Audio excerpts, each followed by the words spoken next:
7 años atrás conocí un joven, Junichi Watanabe. Era un joven con una cultura que realmente es difícil, milenaria, pero llegó al colegio para estudiar y compartió nuestra pieza en uno de nuestros colegios adventistas. Después de haber estado ahí un tiempo, él conoció el Evangelio, recibió el Evangelio y realmente fue de inspiración, no solamente para mí, sino para muchos jóvenes que estaban en el lugar, porque tenía una relación muy especial con ese Dios que nosotros conocemos.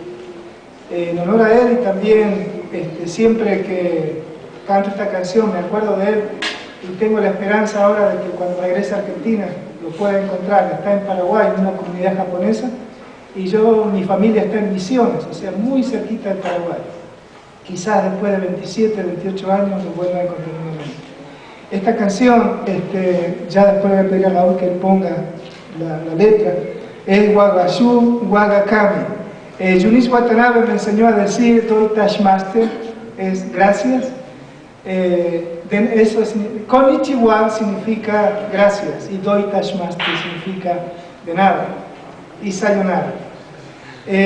La canción dice: Pureya deswo sukuri Orion no beru toshime Kurayami ni ikari o osao sono suru kata Sono kata ni tayoru Aruke nakata mono ni Sambi no uta o Katare naka sono kata ni tayoru Wagashu Wagakami Watashi wa kuku ni imasu Wagashu Wagakami Watashi wa kuku ni imasu